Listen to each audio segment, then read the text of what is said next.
Start rolling. Start getting up on a roll. Okay. All right, screen again.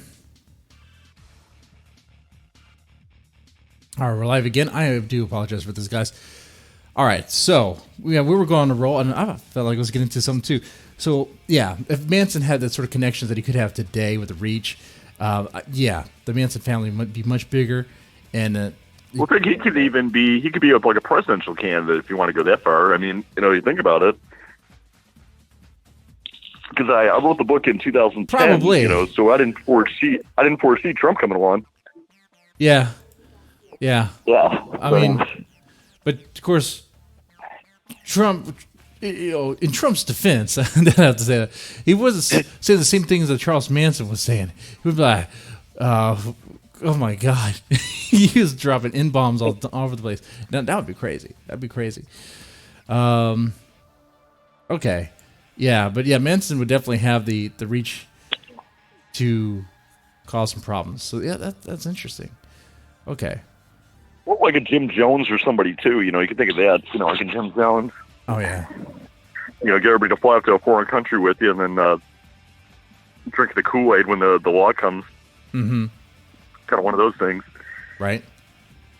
It could be there's any kind of cult. I have a fascination with cults, serial killers, cults, and religion are kind of like the weird things that I'm fascinated by. Okay. Like how do you, like they all kind of have the same thing in common. Cults and religion, especially, like belief. How do you believe like somebody? How do you follow somebody blindly? Stuff like that. How do you have blind faith in somebody? Mm-hmm. I mean, that's a good point. I'm always interested in that. Yeah. What is the difference between the cult and a religion? It's like the size, right? Very little. Yeah. Well, yeah, very little, really. Yeah. Basically, social acceptance is pretty much about it. Well, to me, I would think Scientology, definitely a cult. I know, I was thinking that too. And then like Mormonism could be a cult. Mormonism, definitely a cult. That was a scam from the very beginning. Come on. Well, think about that. Like, think about how close. Think about Marilyn. I mean, not Marilyn, but Charles Manson with like what he's doing. And so basically, he's got wives, he's got girls. So look at Mormonism, they got like multiple wives, having about as many children as they want. Mm-hmm. It's kind of in the same neck of the woods. What's crazy too with Mormonism, you have the origin story right there, and the origin story is laughable and stupid. It doesn't make any sense. It's like, how far do you want to go back with it? Like the fact that Jesus came to America after he was crucified or whatever. I mean, that's kind of, right? It's like, okay.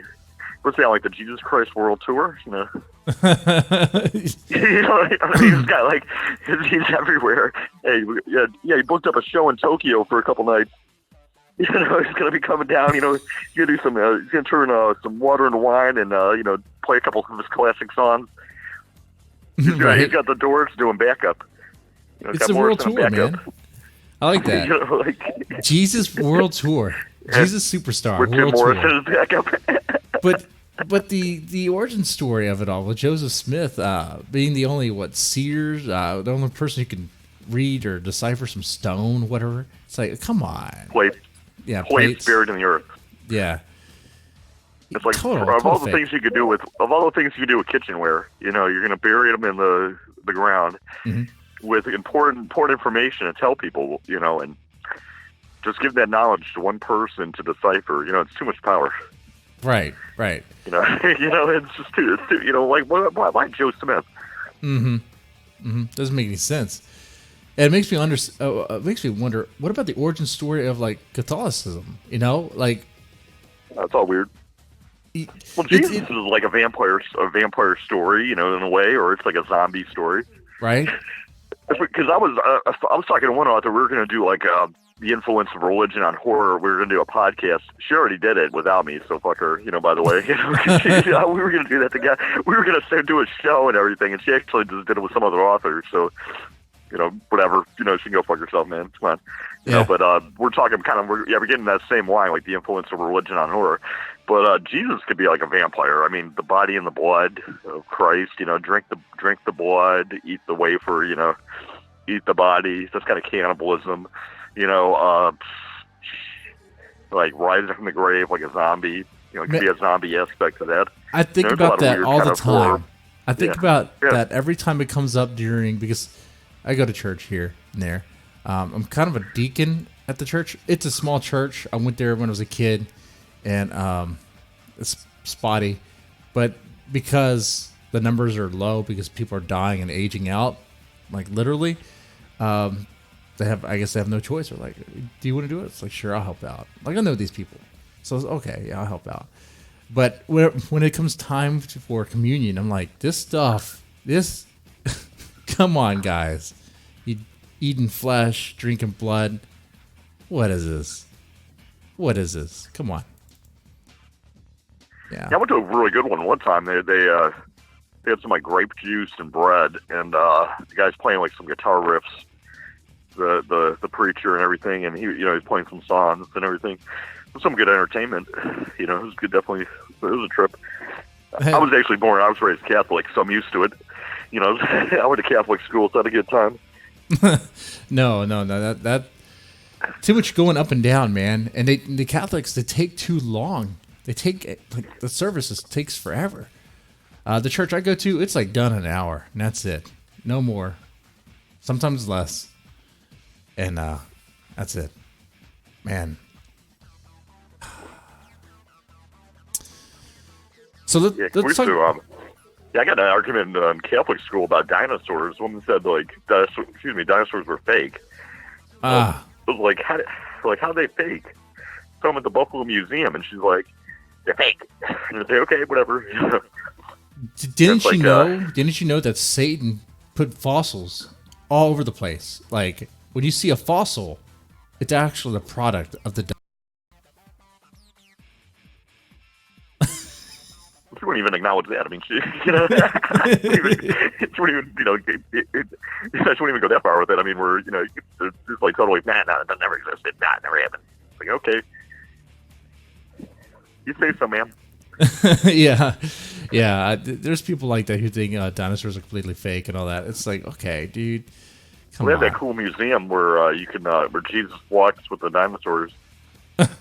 Well, at least that's interesting. Like Pennsylvania, where yeah, at least they're saying, well, dinosaurs are real, but Jesus was there too, man. Jesus was riding on a raptor. That's what he was doing. So okay, all right. He created Jurassic Park. Yeah, it was his creation to educate people. I like that. That's cool. With the power, let the power of Christ compel you. All right. So, what about your book, Sexy People? What's going on with that one? It's probably the sexiest horror novel ever. Sexiest novel ever? Yeah. Sexiest horror novel ever. Yeah. Okay. Definitely. How so? It's just too. It's just the sex is weird. You have to read the cover to it. It's well, not the cover, but in the first page in it's a warning about don't try the sex at home. Okay. I never seen that in a book before. Yeah, I never seen like a warning about it. Like anybody would actually, One time she puts like a rabbit through her vagina, so it's kind of weird. Oh, a rabbit, like a bunny. She puts a bunny in her vagina. Yeah, it's a little bit loose. Yeah, just a little bit loose. A little bit. Yeah, just, a little bit of room to run around. So, yeah. She finds some strange ways to entertain herself. That's the line we draw there. Hey, you have a number of men. Hey, you can't walk past 7 men without finding one man that you haven't fucked. Okay. That's still not loose. It's the bunny. It's the bunny going. The bunny's going in. He's going where no man's gone before. One small step for mankind, one giant leap for the bunny. He's going in. Get a little KY jelly on.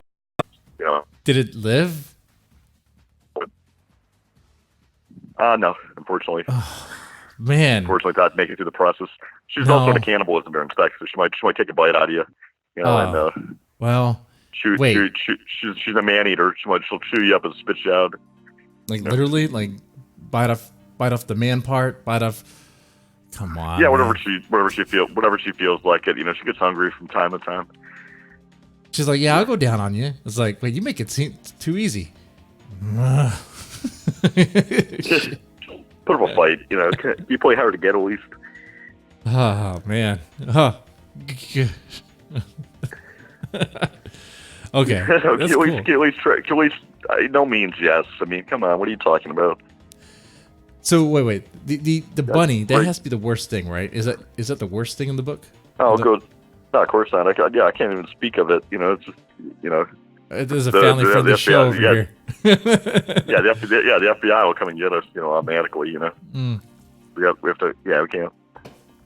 Well, might have to suicide me for getting this knowledge, and anyone who listens to it. I don't know. We might just be Epstein. Yeah. I don't know. I mean, I don't know. Well, they come quick on it. I know they come fast. It's kind of like taking on a cult facility. I'm gonna be like, it's gonna end up like the Branch Davidians are gonna come and get me and blow up the house and everything. Okay. And I just got, it's like, okay, we're just gonna shoot this place up. You're gonna find my homemade nuclear bomb. I've been fiddling with that for so many years. Yeah. Well, I like this one. It has my attention. That's probably my bestseller. Yeah, it's my bestseller. Sexy people. Sexy people. That's some great. What's the feedback like? Yeah, this would be a great movie if produced correctly, not a cheesy one, but a thriller.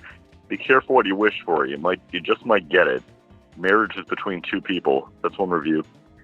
And this one's like with this Tarantino-esque opening. Jeff Prebis takes readers of sexy people back into I don't even know what the hell word she says, like quotidian lives of Barbara and Bob. That's a new one to me. I've never seen that.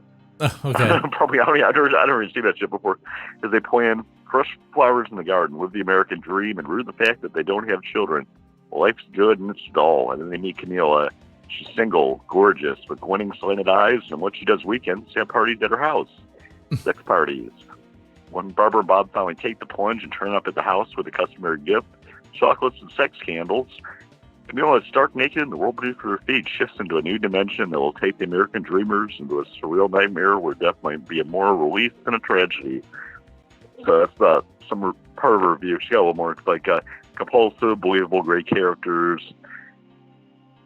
Let's see. Jeff teases out every morsel of horror in the central crush genre tale that turns full circle and turns Barbara and Bob on the floor of a nice cold abattoir with the copper smell blood in the air and the reader reading fast to reach an ending they never would have foreseen. Where's that one at? I'm not seeing all the reviews. I only see like. That's a good review. I mean, that's a pretty good compliment right there. I know. Yeah. Yeah. I gotta give me a copy of Sex People. Where can I get this book? Well, it's like $1. Yeah, if you get it for an ebook, it's like $1.99. Look at that. You're not taking too big of a risk. Man, yeah. I wonder. Is there an audio book of this? Nah, just ebook, and then they get the print. Yeah, no, she's funny. Because now I want to funny review. Now I want to buy it, and I want to read the sexy parts or the demented parts. Well, I don't think there really aren't any sexy parts. That's kind of the irony of it. There isn't really anything too sexy about it. Okay, just kind of the fucked up stuff, the depravity. Yeah, the whole thing's fucked up. Yeah, the whole thing's fucked up. Yeah. Yeah. I would love to, with your permission, maybe with you on like a bonus show. I can do a reading. Yeah. Yeah, I've got several copies here at the office here. Yeah, I can do a reading, dramatic reading of it, and we can have the other guys on the show too, so we see who bails out first, who can't stomach it or whatever. Yeah. Yes. Yeah. Chuck Palahniuk had a book. He had a short story called Guts. That's right. He put out. Yeah, and he was doing readings of it, and people were passing out at the readings because it was so gross. Mm-hmm. I could probably give him a run for the money with this one. You think so? Definitely. Yeah. Because that one's about like people shoving carrots up their asses and doing all kinds of weird stuff, and for sexual gratification. It's in the short story collection Haunted, which is really good, by the way. I definitely got to plug Chuck Palahniuk. But that story made a lot of people pass out and like faint, like old ladies, and I don't actually know if old ladies read his books, to tell you the truth. I don't know. I figured probably had to be fairly young. Yeah, I don't think any old ladies read his books. Yeah, that's not his demographic. I know. Yeah, he's not really conservative, at least. Yeah, he's not too conservative. I know he was on the Rogan podcast. He was talking about his book, and he was talking. I think it was in response to the feedback he was receiving. I guess I remember there was a blip of time where it seemed like Chuck was feeling, I guess, remorseful or maybe kind of regretting a little bit of how he has that reputation of just like pushing things out there, and that's kind of expected of him. But it's like, that's what you do, though. That's what you write. That's what, like, why would you change that? Because you don't want to do it anymore? Probably, like, the one he wrote. I read the book from last year that he came out with. It's called Adjustment Day. That's probably, like, the best one I've read from him in, I don't know, like, years. Probably 50. Back. Okay, we're back again. Almost. It has to be the adapter or something. It's all spotty. It just. Yeah, it's probably the best. The one he had last year, Adjustment Day, is probably the best one in years. So. Adjustment Day. Yeah, that's really good. I would plug that one out. That's probably the best book I read all year too. Okay, I gotta check that one out. Yeah, it's definitely good. Yeah, it's just really good satire about. This is. Yeah, I'm sorry. A little bit shoddy. No, yeah, sorry. I'm back. Yeah. I'm back. Oh, God. This should be the last time. I took out the adapter and put it back into. I don't know, maybe some static buildup. I don't know at this point. Like I said, stream just about every night. Don't have any issues. It could be my phone. Yeah, it could be my phone too. I'm not sure. Well, it's okay. All right, but we're back. All right, so yeah, I definitely need to check out. You said it was Judgment Day. Adjustment Day. Adjustment Day. It's supposed to be like, it's supposed to be like Judgment Day, but it's, Okay. All right, so have you? I think I asked you this last time. What is your favorite horror movie? I still probably go the original Texas Chainsaw Massacre. The original? Oh yeah, that's a good one. That's it's probably still my favorite. Yeah. Yeah. It never changes it because it's like a snuff film. You know, it never gets better. I mean, never gets old. Right. And what's the best? A weird one that I've seen recently that a lot of people don't know is Mother. Not Mother. No. Hold on. Yeah, wrong one. Mother. The eyes of my mother. Eyes of my mother. That one's so weird. Yeah, that one is so weird. Eyes of my mother. I have to Google that. Eyes of my mother. Yeah, it's like black and white, and most of it's in Italian, and it's I mean, it's like a woman so lonely she rapes the man who killed her mother. Okay. Because she's so lonely. She's lonely on a farm. Okay. Different. Yeah, it's weird. You know what I mean? Like the man killed your mother, and you're gonna rape him out of loneliness. So how does she rape him? Like she holds him down, and I mean, he's already chained up in her barn. Okay. Because it's been a while since he killed her mother. Does she sodomize him? It's probably like I forgot what the hell she does. To tell you the truth, she like. It's a really disturbing movie because it starts out with the mom cutting the eyes out of a cow, and you got these cow eyes like just sitting on a table and they're looking at you. These kind of weird googly eyes. Yeah, and it's really about it's about loneliness because she just lives on a farm and like the only person she can find is like the rapist. I mean, not the rapist, but the guy that killed her mother, and so she rapes him. That's only a small part of it, though. It's really just weird. Yeah, I'm looking at images now, and the female lead is not bad to look at. She's pretty attractive. But she's alone. She's lonely. Well, okay. Put it here on the screen. And he's the only guy around. Yeah, he's the only guy in the immediate area, so she just has to do it. It's actually a really good movie. That's probably like one of the best ones because everybody knows like the popular ones. That's something that a lot of people don't really And I'm really talking about The Eyes of My Mother. Eyes of My Mother. Yeah, that's a good one. I have not seen that. I got to check that one out. Okay. You said it was French? I thought it was Italian. I don't know. Maybe Italian? it is French. Okay. Italian? Yeah, I was thinking it was Italian. It's been a while, but that's definitely a weird-ass movie. Yeah, I saw The Joker a couple days ago. That's pretty good, too. Oh, yeah. Man, that is a breath of fresh air for comic book movies. It's like, I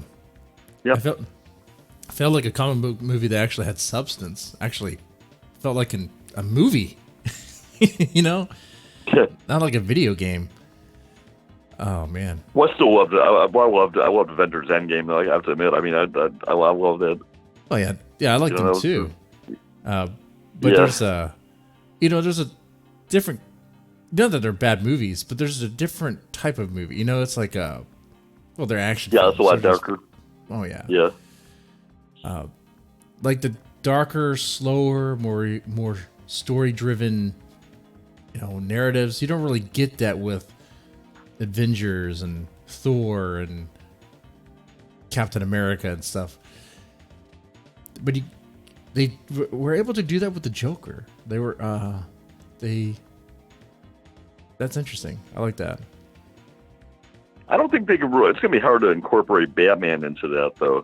I think. Yeah. Because once you add the superhero, it's going to be just like any other superhero movie. Because it works because it's the villain, I think. Because the whole movie's about the villain. If you split it up between the superhero and the villain, it'd just be like probably any other superhero movie. Well, that's what's really different about it. From what I understand, Todd Phillips, the guy who directed it, he said it was going to be kind of like not connected, not associated with the other films. Now, I have heard that I've been talking about making a second sequel. one already. Yeah. So I don't know because Batman was a little kid in that. So I don't really know how that's going to work. Yeah. There's no way he's trained already. He can't be trained already. So he has to. So Batman lost his parents. And so the Joker, what is he going to be doing? He's going to be kind of... Well, they didn't call the butler Alfred either. He didn't have a name in it. And he wasn't really a particularly likable Alfred. No. It's hard to beat Michael Caine. Yeah, I like Michael Caine as my Alfred. He looks highly reliable. He can probably help you out in a pinch. Teach you kung fu, get you the equipment, get everything together for you, Yeah. Make you breakfast. Make you breakfast, build a cave, I mean, if they don't jump, if they don't jump a whole lot of time, then you would have a good while before Bruce Wayne becomes Batman. And if they do it that way, if they skip a bunch of time and then it's like 10 years later, 15 years later or whatever, and then Bruce Wayne became Batman. Okay. And I think we're back just for a little bit. All right, let me call him again. We're kind of close to wrapping up the show. I'm going to fix this. This isn't happening again. Okay. Yeah, I was saying. Hey Jeff, how's it going? I was going to say, we should have a while before you have to worry about Batman coming in to ruin what they had going with Joker. Directed Old School and The Hangover, right? The same director? Yeah, same guy. Yeah, it's a lot different. He took a definitely different direction. Yeah, he's pretty good at making movies to make money. Yeah, he claimed he did that. He was talking. He asked, or he was asked about that. Why Joker? And he claimed that he can't do The Hangover anymore because of how people take jokes and comedy too seriously. It's like, well, that's true in a way. You can't. It's hard to make fun of things and make fun of life because people get offended. And it's like, okay, well, let's just wait until everyone's not offended anymore because someone. I mean, we make a joke. Well, I think Tropic Thunder in a lot of ways is probably the best comedy of the century. Oh yeah, the 21st century. That's pretty ballsy too. Because that is like that. They don't even care about offending everybody. That is pretty much just we're doing it, and right? this is what we're gonna do. Robert Downey Jr.'s blackface. I know that's the funniest. I know that's the funniest blackface in the history of humanity. You know, that because he's just he's not even, you know, it's just, but it's not really. He's making more fun of himself, you know, because that's probably basically the way his whole career was, where he just gets in a character and does stuff. But I mean, they're like unapologetically just, you know, making fun of mentally ill people. Well, not mentally ill, but mentally handicapped. You know, they're making, you know, he's a saucier and a San Antone or whatever he's talking about, and making fun of obese people. You know, and but that's just a ludicrous movie that they'll probably never make again. Probably not. Probably anything like that. But they should. I mean, or something like definitely. That again. I mean, you have comedians coming out swinging, trying to go push back against these, you know, I want to say SJW types, but you know what I'm saying, like the people who are just like, don't say the wrong thing, don't say the wrong joke, we're triggered. Yeah, people on Twitter, pretty much. It's like, come on, man, lighten up, guys. Well, yeah, I'm reading a book by Bret Easton Ellis. He has a nonfiction book called White that he came out this year, and I mean, obviously he doesn't care. He wrote American Psycho and everything else, so he's not really too concerned about what people think. But he was talking about how he interviews celebrities now, and basically they don't give an honest opinion. They just basically want people to like him. Right. When he talks to them on like his podcast, like they don't really come across, like they're not trying to give you like an honest opinion about something. They're basically just trying to be likable. Right. And they're scared about giving an opinion because they don't want everybody to, you know, freak out on them and boycott their movies and burn effigies of them or whatever. Yeah, and that's the reaction of cancel culture, right? I mean, it's like, stop doing that. And you know how you stop it? People are going to complain all the time. People on Twitter are going to complain all day fucking long. How you stop it is you just stop listening. You just stop listening. That's it. You just don't give a fuck. That's it. Man. All right. They got the kids these days are weird because I talked to I'm talking to some teenagers. I was talking about Y2K, and they're inspiring me to write a book. I'm thinking about just writing a book about like a father telling his kids about Y2K because they'll never even look up and know what actually happened. Just be like, you could tell them any story. Just like, ooh, kids, I have a story for you. Once upon a time, it was 1999, and a dragon came when January 1st, 2000 came, and everybody was dying. There was fire and brimstone, and then all of a sudden they came out with cell phones or something, you know. And you can write a whole novel. I was thinking about writing a novel about that. That'd be interesting. Whatever. All right, hey Jeff. Exaggeration of Y2K. All right, man. Hey, we're kind of at that time. I know the stream had some issues here and there. I don't know what's going on with that. I'm gonna it's okay, no problem right now. But had a great time talking to you about your work and shooting the shit about this, that, and the other. Especially towards the end here, cancel culture. We could do a whole episode on that. But man, anytime you want to come back on, especially. We got to talk about doing that bonus episode. So I'll talk to you about that as well. Yeah, ladies and gentlemen, if you made it this far, press the like button, share, subscribe. You guys take it easy. And yeah, I did change the layout. I know it's very 80s new wave, retro, whatever. I like that stuff. I could fix it up to make it more, I guess, horror related, but you know, not every day is Halloween. Okay. I mean, I'm not a goth guy. Okay, I'm not gonna pretend to be. I can't just make it all goth looking. So it's this right now. Anyway, ladies and gentlemen, y'all take it easy.